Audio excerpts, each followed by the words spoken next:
Welcome everybody to Spirituality Adventures. This is a non-judgmental place to explore spirituality, and we're so glad you're here. This is a viewer and listener supported podcast, so we greatly appreciate your support.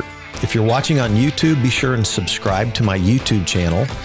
Be sure and like, share, and subscribe to any of the social media content platforms that you're using. And then if you go to our website, spiritualityadventures.com, you can make a one-time donation, or with a monthly subscription, you'll gain access to our bonus content. We greatly appreciate it. Thank you for tuning in. Welcome everybody to Spirituality Adventures. We are so excited you're joining us today, and I am excited to interview Car Wu. And Car is a fascinating, I'd say, nonprofit entrepreneur. Is that okay? Yeah.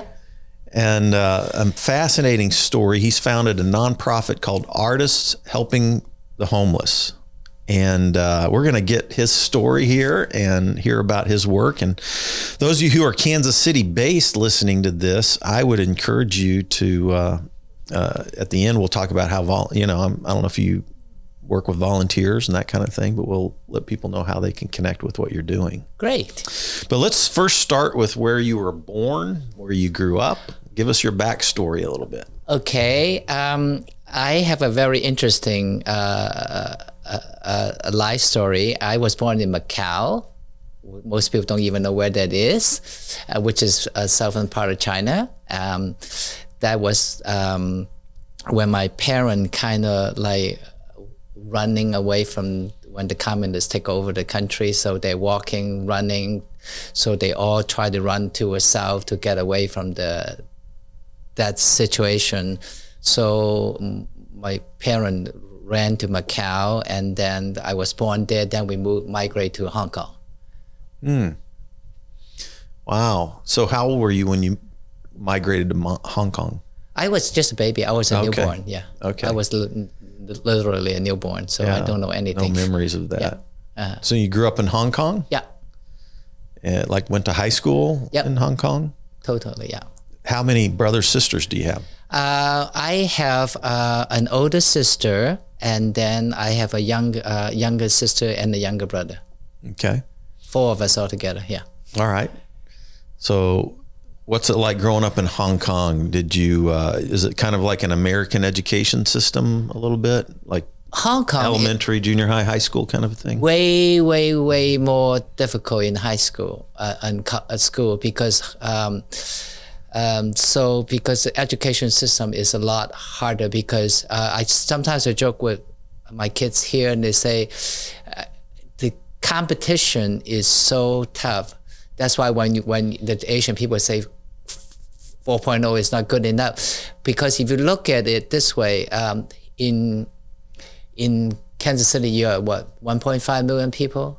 In Hong Kong you have 8 million people. Think about the amount of people to compete for the same job. So A's is not good enough. You have to be better than A's for you to compete with that. So I always had this picture of like one picture from in China. This like if you think of the Plaza Art Fair as the most crowded day, that people back to back, to think about like that situation that you're trying to go get a test to get to college. I don't think kids here don't ever have to do that. They just, but that's the difference. Are you talking about something like an ACT, SAT kind of thing? Yeah, or college entrance exam, and things like that. So but the competition is crazy. Constant, yeah. And so it's you always have to be better than good. Yeah. And so it's a different kind of concept. So. But which is kind of good also because so if you buy into the system and then you will try your best to excel. And so I think that's, in a sense, that's good. But it could be also very discouraging for people. They say, well, I did my best. How come it's never good enough? Yeah. How about your family's faith background? Did you have any kind of faith orientation when you were growing up? Not really. We are like, of course, from China, we tend to do a little bit more Buddhism, more Kuan Yin, more Confucius, Taoisms, and stuff like that. So I look at faith in a little bit broader sense. Like I say that I am more spiritual most of the time. So, but in hindsight, I also thought it was really funny because I just realized I love reading Kung Fu stories when I was a kid. But Kung Fu story is always help the weak, give a helping hand to help the next person get back up. You fight for justice. You do the right things. So in a sense, that's really a good discipline. Yeah. And that's what we need to do. And so sometimes I say, people say, why do you do that? Then I say, oh, maybe it's those Kung Fu story I read when I was a kid. When I was growing up here in Kansas City, one of the shows I loved to watch was Kung Fu with David Carradine. I don't know, Yeah, I heard that. I mean, I love that show. And I always wanted to be like Kung Fu and, it's such a simple philosophy. You just help the next person up. That's all it really is. So interesting. But as far as your family goes, you didn't have a rhythm of like going to temple, or did you practice any kind of meditation or anything like that? I think the reason why I say it like that is because as my family run away to Hong Kong, we are so poor. We are because don't forget, you're running away on foot. Like refugees, basically. Exactly. Yeah. And so you have nothing. So when I grew up at that period, we were very, very poor. We were trying our best to survive. Some of the story I share with my kids nowadays, I would go downstairs where our apartment is. I look at the donut shop. I would stare at the cupcake or the donut. They were probably at 10 cents Hong Kong money at that time. We couldn't afford it. I just look at it every day. I run downstairs to go to school. I never ride the bus because I can walk faster than the bus. It's a big city, you can walk faster than the bus. But I would stare at those pastries, but I could never afford it. Wow. And I think that's probably why I have cookie obsessions now.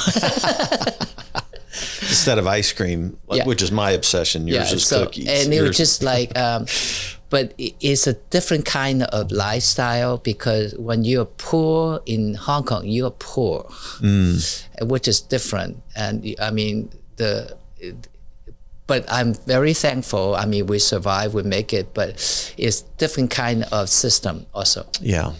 Yeah. What about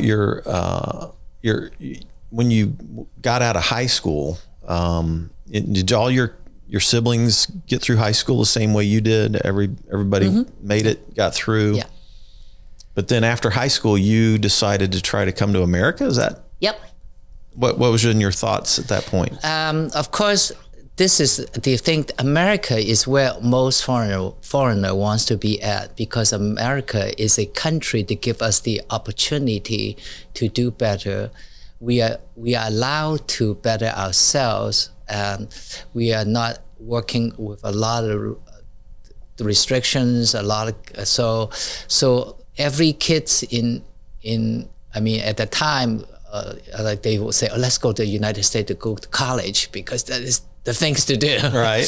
And so that's what I wanted to do. And so I was very, very blessed to get accepted in a junior college in Iowa.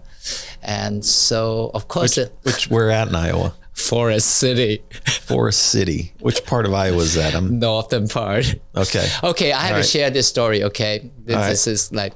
You go from Hong Kong to Forest City, Iowa. Yeah, okay. 1,000 people, maybe? Yeah. So, number one, of course, I was so scared. I came from Hong Kong to United States. I had $50 in my pocket. And I got on the plane. I flew from Hong Kong to Hawaii and cried all the way through. I'm a crybaby. So in hindsight, I thought the people that sitting next to me really hated me. But I was truthfully scared. And not because I don't want to come here, because I don't know what the uncertainties are. Right. And then, of course, I had to pick. I didn't pick. I just thought United States is one giant San Francisco to New York City, because that's what Hong Kong is. So I never knew there was a continent. That is a Midwest. And I never seen snow. And so I did not know snow was cold and wet. So you were imagining America as just one big city, correct. like Hong Kong. Exactly. You didn't realize that there was like there's these no little continent. dinky towns out in the middle of nowhere. and the first day I had to run to school, like in Hong Kong, you wear shoes that's leather heel. The first day I run to school, I slid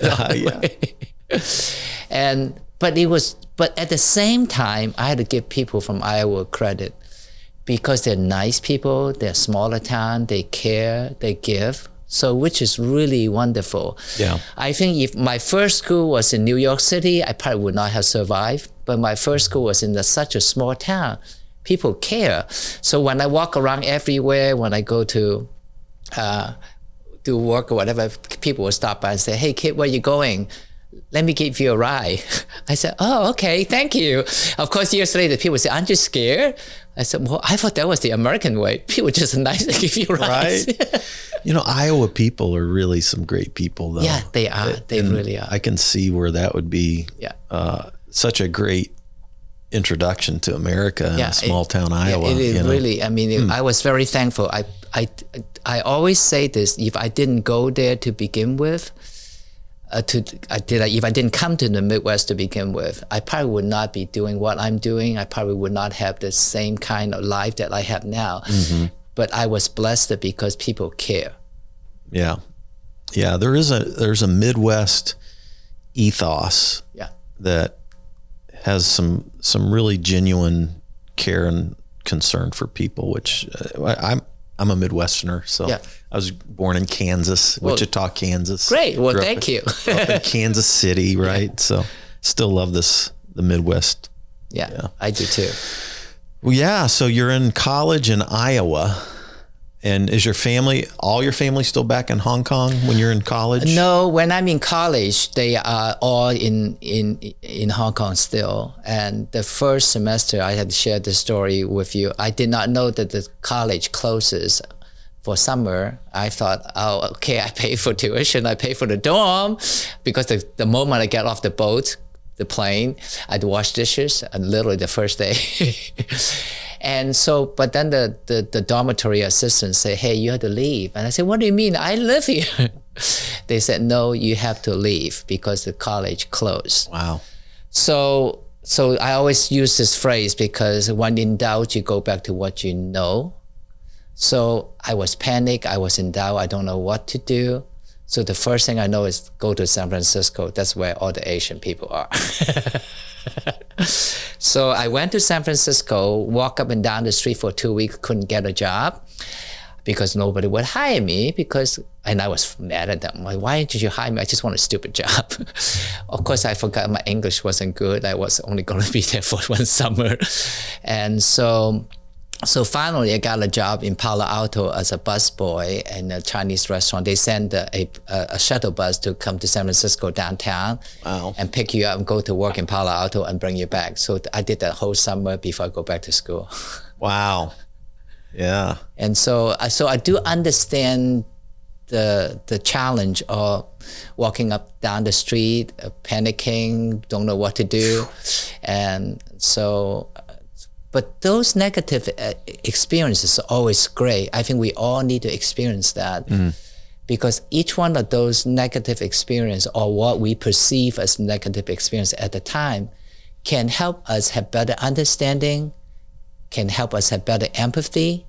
And so that because I think God always lead a certain way, but we don't know when. So I would have never known this is what I do if I didn't have those experiences. I would not have the correct empathy. Mm-hmm. So I think. Yeah. Yeah. So you finished college? Yep. What did you get your degree in?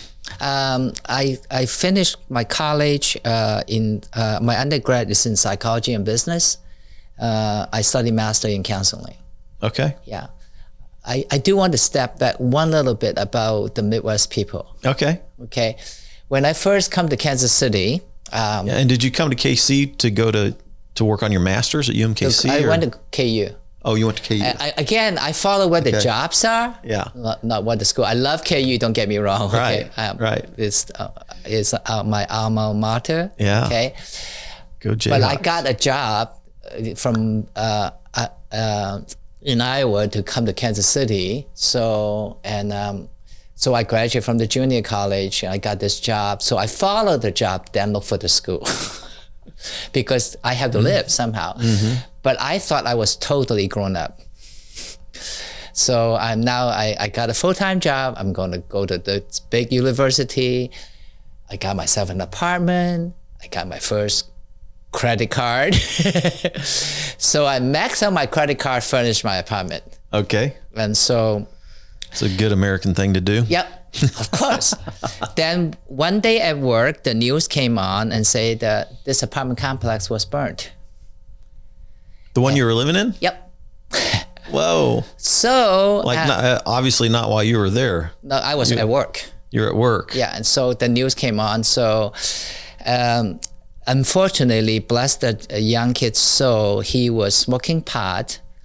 He fell asleep, burned the place down. Oh, no. So my standard argument with people said, they always say, pot don't kill. I said, unfortunately, for my life, it did.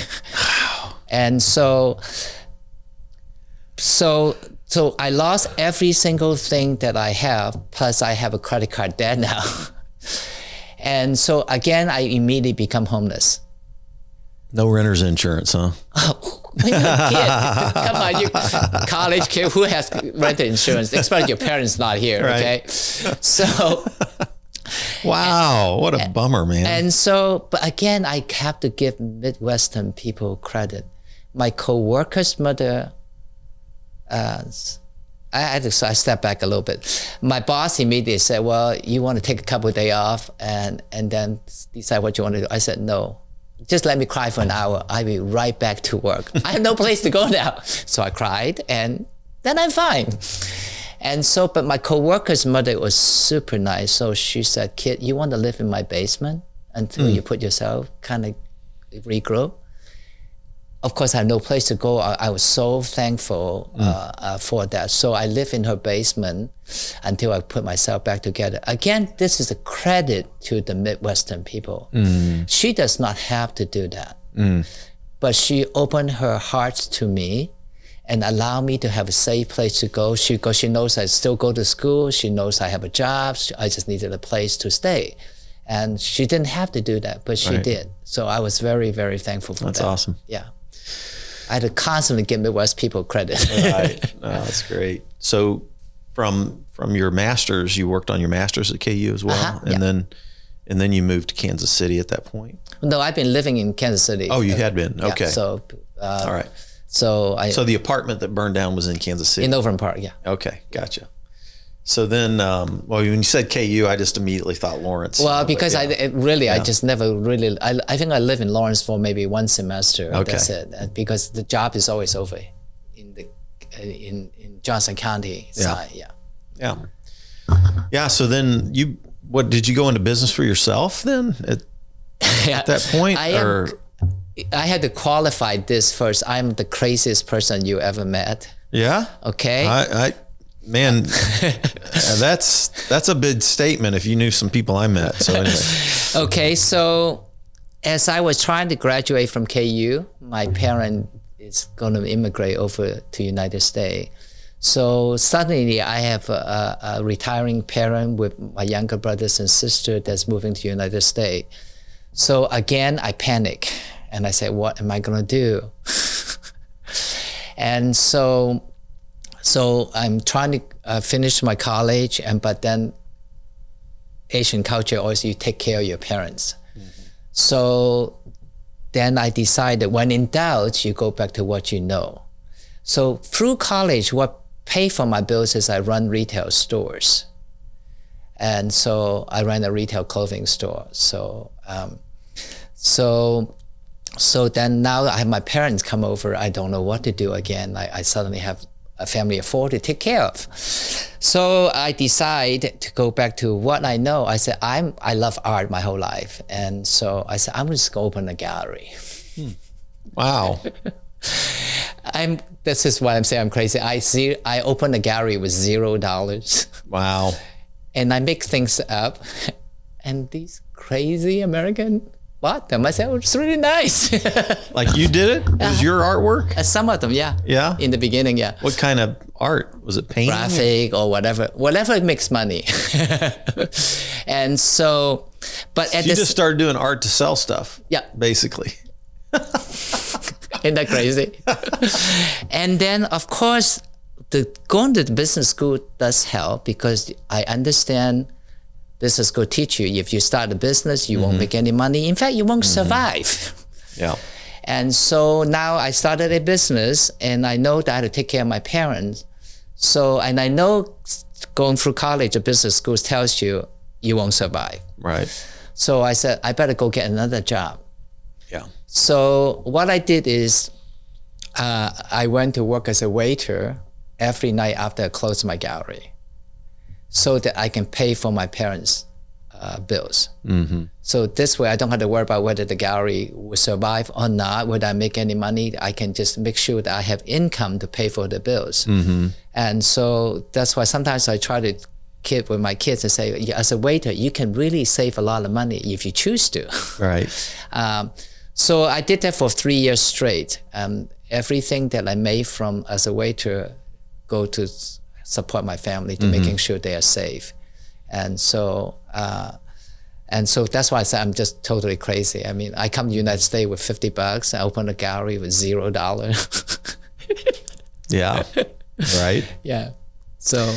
Yeah. So you ran the gallery it was on the plaza, right? It was, I opened it in a strip center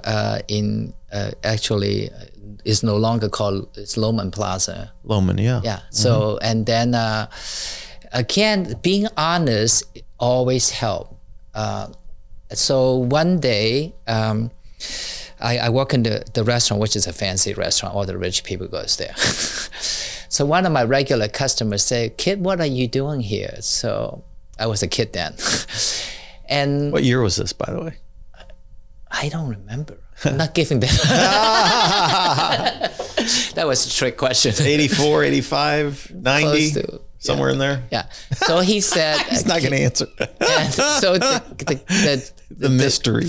So the gentleman said, "What are you doing here?" I said, "Well, this is my story." I kind of share with him. I said, I had this gallery, I had to do this, I had to support my family, and I said, I'm just trying my best to do the best I know how. The nice gentleman said, "Okay, kid, I own this bank. Why don't you come to the bank and I teach you how to get a loan?" Yeah. And I did. So he taught me how to get a loan. Mm-hmm. So like that a business loan. Yep. For the gallery. So that way I can open my second store. Okay. So you opened one on Loman Plaza. That was my first one. And then you opened a second one? In War Parkway. Okay. And so... on the plaza? Actually the War Parkway Shopping Center at the time. Okay. Yeah. And then, so finally I moved to Oak Park. Okay. And then from Oak Park, I moved to Town Center, which is Leawood. Oh, wow. And then eventually I moved to the plaza. Yeah. Okay. Yeah. So it's kind of like a little journey. And were you picking up, what type of art gallery were you now selling? Local artists or mostly local people? Or no, actually, I opened a fine art gallery with interior design service. And so we carry a lot of very well-known, famous artists across the United States, and some I would carry like sculpture by Erte. Okay. And wall relief sculpture by Bill Mack, and so really big name artists. Yeah, yeah. And then at the same time, I do interior design for the people I work with, and so that I can help them put together their home. So my joke always was my first job is teach them how to dress. The second job is teach them how to put the house together. Yeah. And I do won a few awards for interior design also. Nice. Yeah. Very cool. Yeah. And so how long did you do the gallery? Oh, my whole life. Long time. Up until what? Until 10 or 15 years ago, something like that? Mm-hmm. Okay. And so And so I moved my gallery from town center, which is the 90210 of Bev, California, and to the plaza. And so this is how we totally changed my journey in life. And when I moved my gallery to the plaza, this is the first time I realized there's homeless people. In Leawood, you don't see them. Right. They are down on the other side of town. Right. And so you have you don't see them, period. It's just you might heard about them. Right. So, but when I moved my gallery to the plaza, suddenly I see all these homeless people. I say, what's wrong with this picture? This is supposed to be the richest shopping center in Kansas City, Missouri. Where do these people come from? So my heart went out to them. So one Sunday, I decided to take 20 sandwiches down to the park to feed them. That's how this program started, so naive and innocent. I always do crazy, naive, stupid things. Yeah. Not so stupid, but yeah. Kind-hearted. Yeah, and so... So you're taking 20 sandwiches down to the park. Yeah. And this is the beginning of your heart for the homeless. Yep. And because literally before that, I don't see them. Literally, or for lack of... I even avoid them because you are in Leawood, you don't see them. In fact, my standard joke was, before this, you don't even drive past 95th Street. Everything is brand new out south. Right. Why do you go drive past 95th Street? Right. And so, but I was glad that I had the opportunity to learn that. So what happened is, and then my heart goes out to them. So I open up my gallery. I say they can come and get some food. They can come and get some supplies. They can use the bathroom. And so KCUMB at the time thought I was weird. He said, why would the gallery owner open the store up for them to come in? I said, I don't know. They needed the bathroom. Yeah. So that's why I say I'm crazy. Right. Yeah. Bad for business. Yeah. Well, yeah, but they can sneak in and out quite Sneak quickly. in and out. Yeah. All right. So it wasn't so bad then. Yeah. Yeah. Yeah. So at this juncture, you're running a gallery, you're helping out homeless people. Where does it go from there? Well, see, this is what I said. This is where I think God had a calling for me. I did not realize it until the last couple of years. So at the time, the hospital was inundated with emergency patients. So they were, because a lot of homeless people would have no place to go to, they would go to the hospital emergency room to ask for help, but they really don't need the medical treatment. So they're dealing with this challenge. So St. Luke Hospital called a citywide meeting. So just to clarify, so these are people who probably don't have any insurance. No. They need medical help. It's not a real emergency, but the only place they can check in and try to get any help at all is in the emergency room. Correct. Yeah. That happens all the time. All the time. Yeah. Right. So the hospital called like citywide meeting to see how to address this challenge. And then, of course, they called every service provider at the time to come to this meeting. During this meeting, but they give them, I had to backstep a little bit. I had to give them credit. They asked the homeless people who they want to work with. My name keep coming up. So they came to my gallery, looked for me, said, can you come to this meeting? I said, sure, no problem. I'll come to this meeting. So, and at this meeting, I don't know what inspired them. They chose me to create a program to address these issues. They didn't tell me what to do. They said, create something. Now you're calling an artist.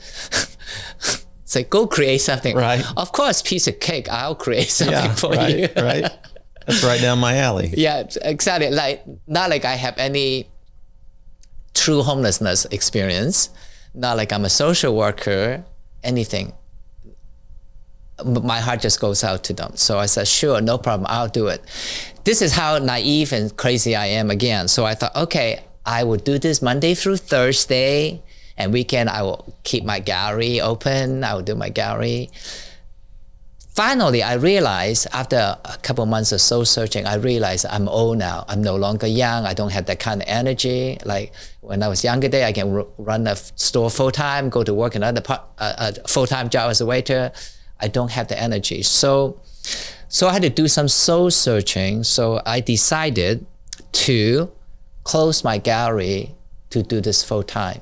Of course, it took me 4 months to kind of agonize over it. I bug everybody that I know. I say, what should I do? What should I do? What should I do? So one of my friends who is really intelligent say, you always help people your whole life. You have the opportunity to do it.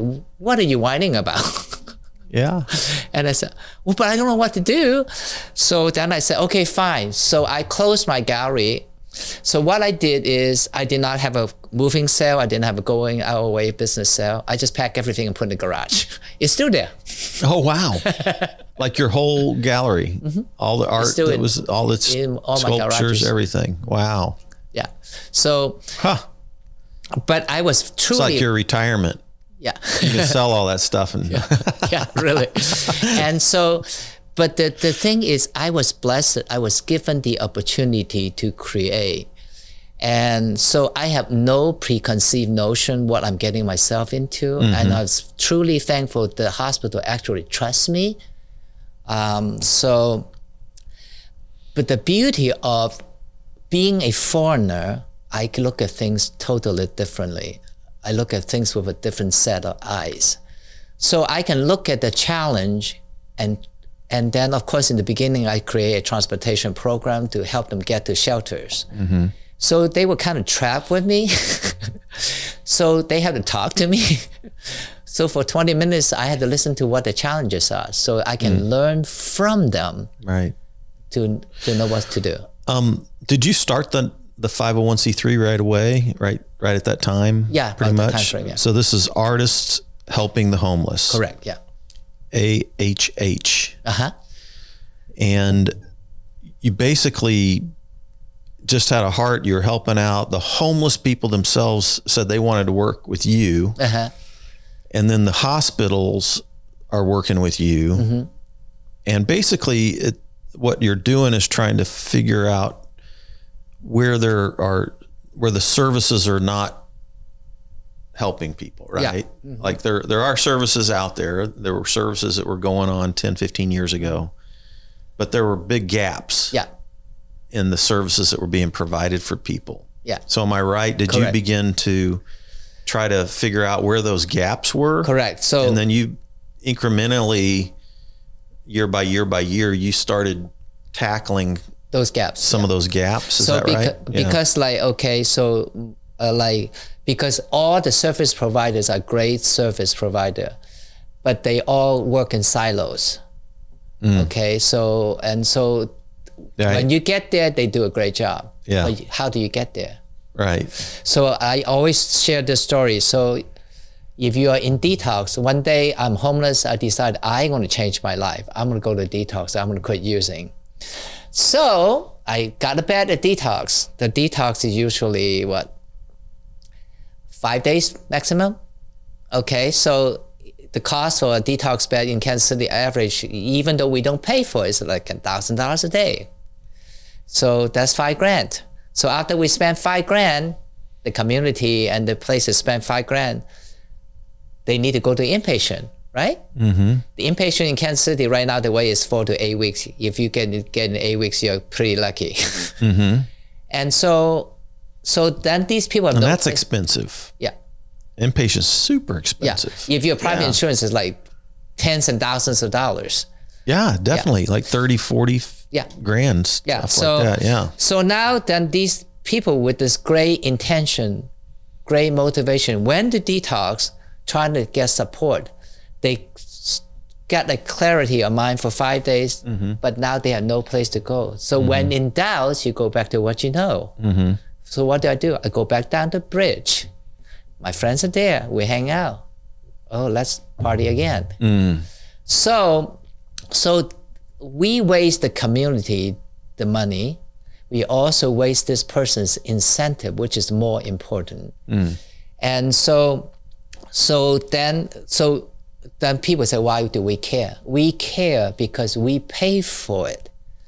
the community pay for it through our insurance, through our tax. So I can use, like sometimes you say, I saw this poor person on the street, let's call the ambulance for them. The ambulance rides is what? $2,000? It's pricey. Yeah. And then, I have a funny story about that. Yeah, so, concerning myself, actually. Yeah. But anyway. But one thing is, okay, you call the ambulance for them, you call, I think it's $1,200 or something like that. Off the top it is. Yeah, $1,200 is Right. the ambulance ride. The fire department takes you, it's even more. Yeah. And then you take them to the hospital, emergency room visit. When you walk in the door, it's $2,250. That's a going rate in Kansas City. Mm-hmm. So that phone call is alone just cost the community $3,500. If they have court issues and another $1,500, that's $5,000 per phone call. Again, and if you get into lucky, you get into detox, that's $10,000 we just spent. But you have no place to go. Our community just spent $10,000 for nothing.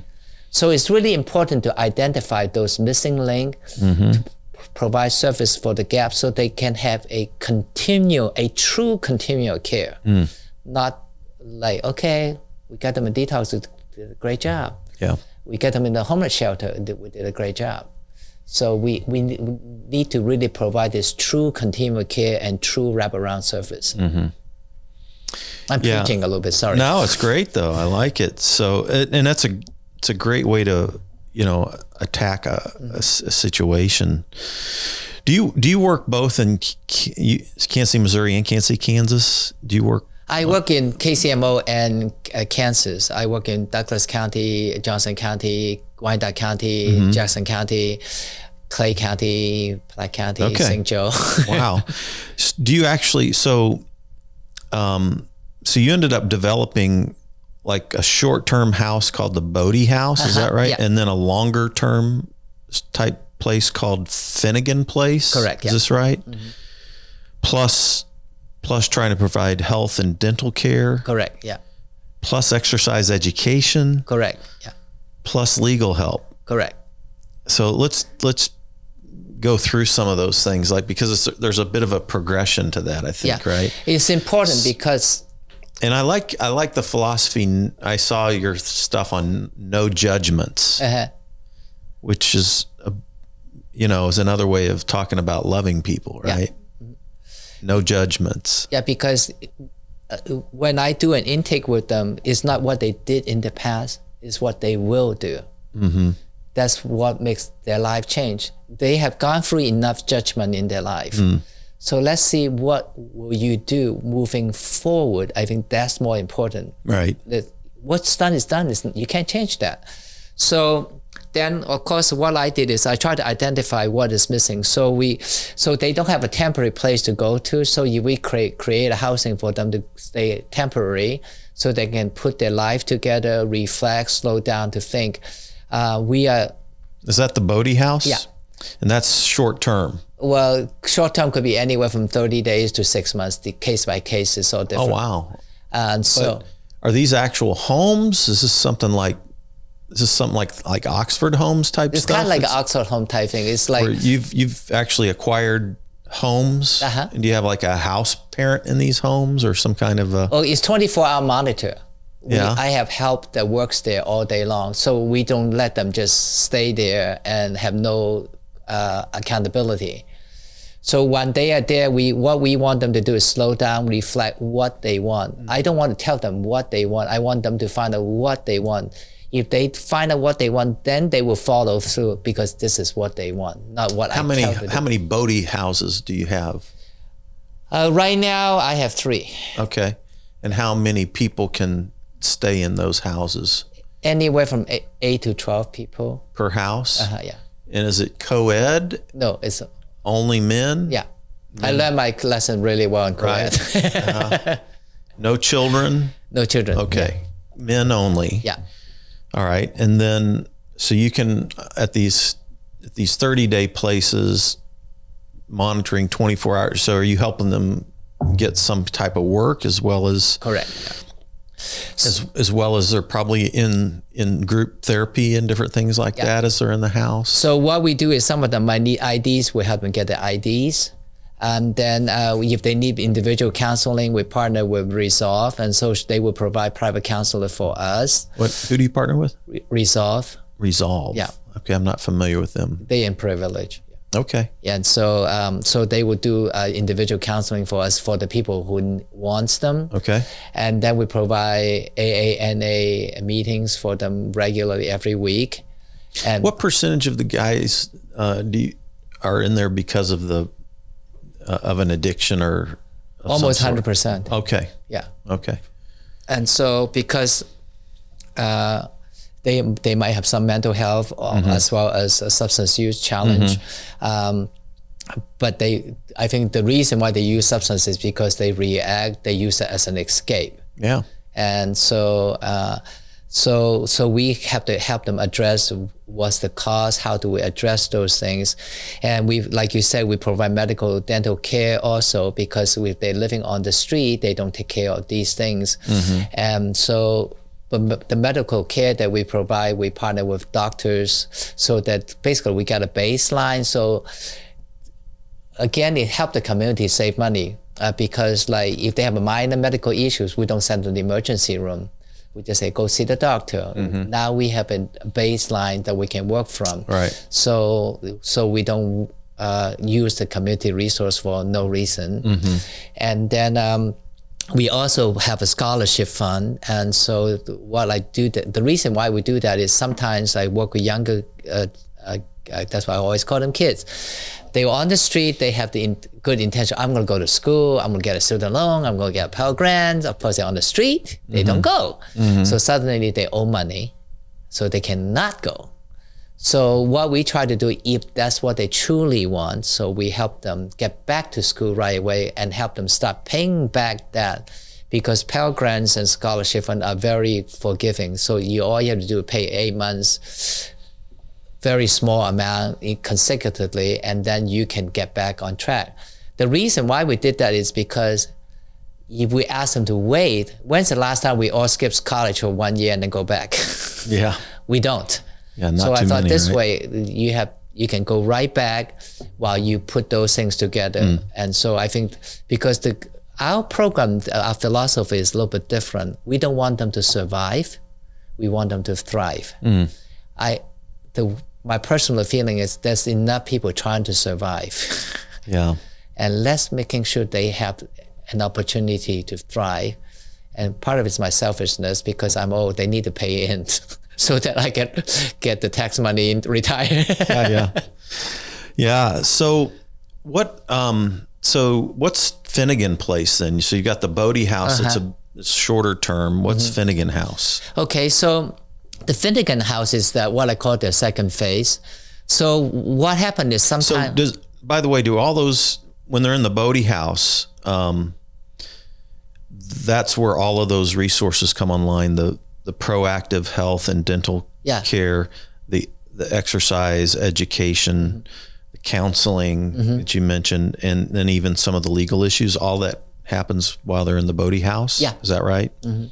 So then so then phase 2, what's Finnegan's Place? We still provide all those services for the people at the second phase. The only difference is now that they do well, they get a full-time job, they're ready to move on, they want their own more independent living, but they're not quite ready. Some of them, if they're ready, we move them forward to other places. But it's part of the challenge, so if they were doing have a challenging life for a while, so the credit history is horrible, and then they might have some charges, don't allow them to rent a place.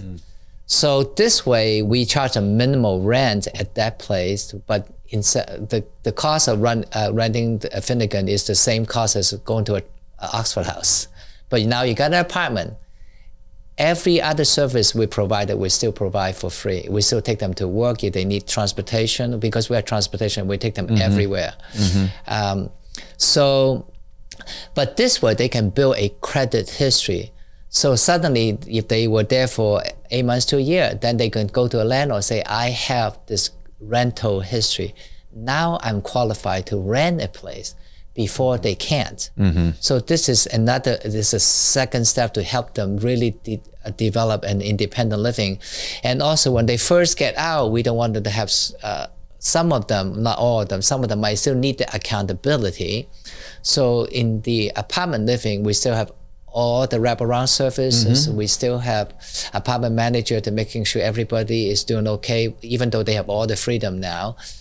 But still the accountability is there. We still ask them to join us for meetings and things like that. And we still ask them to go join us at the park to feed the homeless. And so giving back is important also. So that's why we ask them to do that. So this way they have the opportunity to build their credit, or if they have some charges, they won't allow them to rent a place. So this way they can let the landlord know, okay, but I have this history of doing this already now. So I think, which is also very important. Yeah. So is the Finnegan House, is that similar, like these actual houses? These are the apartment. It's an 18-unit apartment. Okay. So they actually rent an apartment. Okay. And so. And is this located in KCMO or? Yeah. Okay. Yeah, it's kind of still the Midtown area. Okay. And the beauty of that is I want to share a couple of success story out of that, because I have one young gentleman I work with him for 4 or 5 years. I moved him from Bodhi to Finnegan. He met a girl. They got along well. They have a kids together. So we have them live in Finnegan for a while. And so they saved enough money. Last year, they bought their own house, moved forward. And so I was super proud of them because they bought a $250,000 home. Wow. Because we teach them how to budget, we teach them how to raise a credit score and things like that. So from a homeless situation to buying a homeowner. So when we have I would joke with everybody, suddenly in the beginning of our meeting is how do you stop using, how do you get away, try not to get into trouble, how do we not do anything that's illegal and things like that, to suddenly, what insurance company do you get, what kind of car do you have to buy, and whole new set of problems, right? Or opportunities. But almost like a normal life. In fact, last Sunday I was having lunch with a couple of the gentlemen I work with. Same thing. They're getting ready to buy a house, buy some land. So because they have 4 cars, they want to make sure they have land to park their car.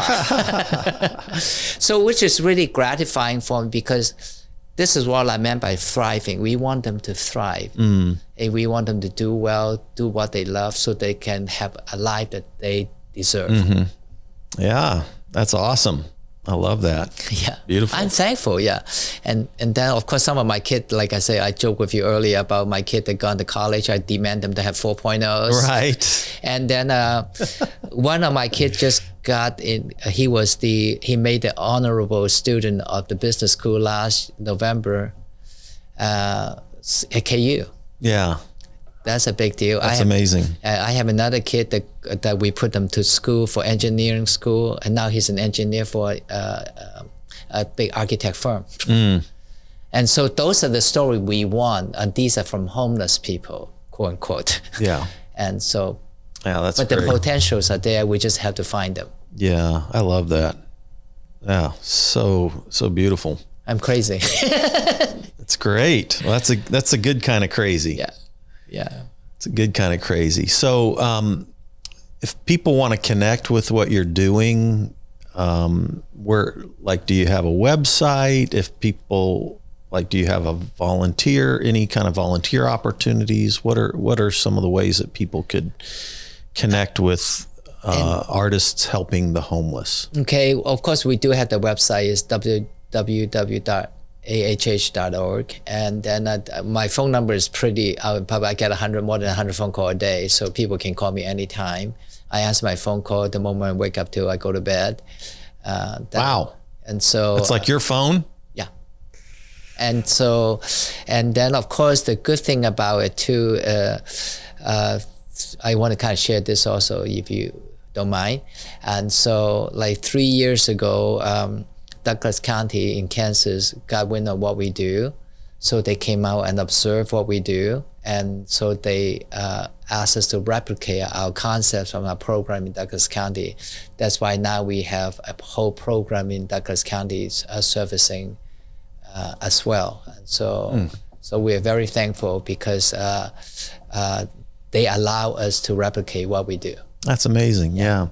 And you've received some great recognition, right? Like you've been voted like one of the top nonprofits in Kansas City. Like, haven't you been at least you've been recognized? I've been recognized. I'm very thankful. Yes. Yeah. I'm not one of the best for nonprofit. I wish I am. Well, but no, you've had some really good recognition around what you're doing. And if people look up just your name, like just Google your name, Kar Woo, KARWOO, Kansas City. Yeah. You've got the TED Talk that you did, TEDx talk at UMKC, I think. Correct, yeah. And there's numbers of other interviews that you've done. You can get access to the website and all that. What about volunteers? Okay, we do have a Sunday meal every Sunday at 3:30. So if people want to join us to come say hi, and I usually like to find out what they want to do. Again, same concept. And then of course I do partner with a few colleges. They send their practicum student to do their practicum with me, and so like the social workers, the nurses. And so they do send the student to do practicum with me. Okay. And then so of course sometimes we need people organizing things, and so it's always some odds and ends stuff. Right. Of course, always money. So if people want to donate money. Right. Money is never yeah. Always never enough. I know. Yeah, that's good. Yeah. So. What are your plans for the future? I mean, is there anything on the drawing board the next 1 to 2 years? Is it developing Douglas County more? What? Yeah, we are. I'm putting together. This last year I put together the second phase program for Douglas County, because in the beginning we did the first phase. Now last year we did the second phase. So, and then I'm also trying to put together another program for them. It's on the planning stage right now, so I don't want to talk about that yet. And so we will expand our program a little bit more in Douglas County, and so we are truthfully thankful to was given the opportunity. And especially I always joke about I'm a nobody, and I was given the opportunity. That's why I thought I'm not religious, but I'm very spiritual. But somehow I received a calling like that. Many years ago, I accepted it, but I don't know anything about it. I just said, oh, great, I just get to do this. But last couple of years, I realized I got a calling. I accepted it. I was thankful that I could do that. And I share with you the negative experience I have, like walking up and down San Francisco street for 2 weeks, looking for jobs, my apartment burned down and all that. But those experiences are actually the positive experience for me to have the correct empathy, the understanding to serve the people that needed it. And so I forgot the word. One of the ministers was telling me that I'm one of those people that don't do drugs. What was the word? Newbie? Maybe. I don't know. And anyway, so she was telling me, statistically speaking, most people that in my situation could never create a program and be successful. In fact, they have books about that. And so she said, you're breaking all the rules. But at the same time, so what I share with her is, but empathy is empathy. If you have the true empathy, you have the understanding, and so that we can relate to people as an individual. And I think that's also very important. Right. And so if we gone through any negative experience, I think at the time it's challenging, but in the long run, it comes back to benefit us. We just did not know it at that time. And I want to share one more story if you have time. Yeah, Okay. please. In 2 years ago, year 2000, yeah. So COVID was hitting really, really hard, and so I moved my mother because she was getting old. So I moved my mother from her home to the apartment I run because I spent so much time running over, so it's easier to keep track of her. So I realized that something is not quite right because I said I'll send her back home. I said, well, with COVID, I really don't want her to be with so many people either. And so I sent her back home, and then Back home, what do you mean? like her own home, because I moved her from her house. But you're talking about here in Kansas City, though. Kansas You're City, not okay. Yeah, it was in Northern Park. Yeah. Because she was living so I feel like I didn't go there enough time. So then I moved her from her home in Northern Park to the apartment I run, so that I can spend more time with her. Yeah, because I work there. And so, but then with the COVID, I decided, I don't know what I want to, because with all my kids there, they all go down there and check on her. So it's kind of fun for an older person, and she's always laughing and say, oh, these kids just come say hi to me. And then, but with COVID, I worry, these kids might have COVID, So I moved her home, back to her own home, basically. Right. And then I noticed that her health wasn't good, so I took her to see the doctor. At that time, then I find out that we discovered that she has cancer. Oh no! And so. Unfortunately, so me and my younger sister, regularly taking her to see the doctor to follow up and to make sure that she's okay. And then my sister one day got really frustrated with me and say, what would you do if it's you? And unbeknownst to her, I was actually going through the same thing at the same time. And while she was going through her cancer, I was diagnosed with prostate cancer. And at the same time with COVID hitting really, really hard, and so a lot of service providers cut back on their services. So then, because I kind of like put different people in different programs, but suddenly there's no program to put them. So I was panicking, I don't know what to do. So I decided to create another program, what I call a shelter-in-place program. It's a hotel program. I rent a 10 hotel room, and so that the people I serve has a place to go to. They're not COVID positive, but they have a place to go to so they don't contact it or get into trouble with it or spread it. So here I am. My mother was going through that, and then I was going through it myself, and it was kind of like a challenging time.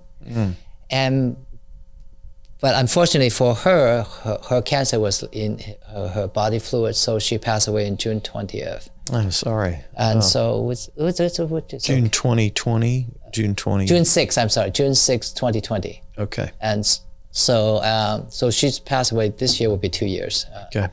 And so, but at the same time, I was going through my own challenge. And I had to go through radiations and all that. But in the community-wise, I have to go through the COVID challenge. So I went ahead and created shelter-in-place program as I was going through my mother's passing and my own health challenge. And I thought I was truly blessed, and that I'm going to use this as a blessing. I gone through the radiation with no problem. I actually worked every single day. I didn't take a day off. I had one of my kids, I say, after treatment, I can't drive. Can you come drive me so I can go to work? Wow. So, and they did. So I want to share that part, and if we have time, I want to share a continued part. And so, just because we have challenge, we have setback, does not allow us to give up what we do. I think it's important to push forward. So I mean, I can use that as an excuse. Say, forget you all. I'm having these problems. I should just quit. But at the same time, that program alone in 11 months, we house 195 people. We get 195 people off the street. If I would have given up, that 195 people would have no place to go. So I think that's very important. And then fast forward another year, and then in Douglas County, we did the first phase program, and so then people are doing really well, but I have no place to move them forward to. I had to create a second phase, and I am trying my best to put together the second phase and try to make it work and try to figure out what to do, because like, remember last year is the worst time to get real estate. And here I am trying to like put together a second phase in the worst time to get real estate. And I think this is my joke. I think God is testing me how stubborn I am. Whether is this what you really want? Right. And then at the same time, I'm trying to negotiate places to trying to get the property to get all this done. My doctor say, well, I'm sorry, we just did the test, you have a colon cancer. Oh no. And so I said, great, what do we have to do now? I have to cut 6 inches off your colon. I said, wonderful, how do you do that? Oh, we do this robotic surgery, it's really fun. So I went online, look at, it's really fun. They're perfect for kids. They love to play games. And they don't even come to your room, they on computer doing all this stuff. And so last year on April 17, I had my colon surgery. I joke with the doctor, I make fun of him all the time. I said, you must be really good at playing games. Right. And at the same time, on the 18th, I'm answering my phone to do my work and making sure everything goes forward. And then at the same time, putting together my second phase for my Douglas County's project. Wow. And so I actually closed on that property at that time frame. Wow. And so, but the only reason why I want to share that is sometimes we take our health for granted, but we are given good health. We're given this blessing, not for us, because I truly believe I was given that blessing so that I can continue to serve. And so that's why I want to share that part, because I can easily say, forget you all. Right. This is not fair. Yeah. Why do I have to go through it the second time 2 years in a row? Yeah. But here I am sitting with you, I'm totally okay. Wow. And so my neuropathy bugs me, but that's part of Okay. I talk to my doctor every time I ask him, he said, oh, that's normal. I said, great, thank you. Wow. But I want to share that because Yeah. I don't want people to give up just because they have setback and challenges. Yeah, boy. I want them to keep. It can be so challenging, right? Yeah. When we go through those kind of difficulties. Yeah. Yeah. But if we look at it, it's a lesson to learn, a lesson to move forward to. I think that's what makes the importance. We all need to hear that, man. It's so, God bless you for that. It's so inspirational. Well, thank you. Appreciate you. That's why I want to tell all my kids, I say, just because you have a setback, right, take that as a lesson and move forward. That's what I'm trying to do. Well, we all need to do that. That's what I'm trying to do, right? Yeah. No, I mean, it's like whatever hand you're dealt, whatever, dealing with life on life's terms, as we say in the program. And then and you don't have to do it alone. No, you don't. When you're in community, when you're with other people, you can, I like to say this is a we program. Yeah. And so we can move forward together. Yeah. In fact, even through the most difficult circumstances, and we don't have to use, and we don't have to do all the other things. We can turn this corner together, move forward together. Totally. Because of the few meetings ago when I had a meeting with them, I thanked them. I said, you know what? You guys are my motivation. Without you, what did I do? I sit at home and sulk and feel sorry for myself. Right. Exactly. Yeah. But with you, I have a motivation. Yeah. I have a purpose. Yeah. So that I can use this purpose as my motivation to move forward, to do the right things for them. So God gave me the good health, not for me, so that I can continue to serve. Yeah. God bless you. That's great. Well, Carr, thank you so much for joining us on Spirituality Adventures. That is just an amazing, amazing life story, and how you've given yourself to this community here in Kansas City. Well, thank you. I'm blessed. That's beautiful. Thank you so much for your service to Kansas City, and for the way you have valued people even when they're in their most difficult circumstances. I love that no judgments. Yeah. And then you try to find the gaps in the services, and you've moved to make that happen. So it's a beautiful, beautiful example of how we all need to, live for something bigger than ourselves. Yep. Totally. Build community around that. Yeah. And serve. That's beautiful. Well, thank you. Thank you so much. No, I'm learning how to tackle the challenge that's bigger than ourselves. Yeah. Yeah, you bet. All right. Well, thank you so much for Thanks being a on lot. Spirituality Adventures. Thanks everybody for tuning in, and we will see you next. This concludes today's episode. Thanks for tuning in and listening. Remember, if you're watching on YouTube, subscribe to my YouTube channel. Remember to like, share, or subscribe to the social media platform that you're using. And then go to our website, spiritualityadventures.com, and make a one-time donation, or you can subscribe monthly and receive our special bonus content. Thanks so much.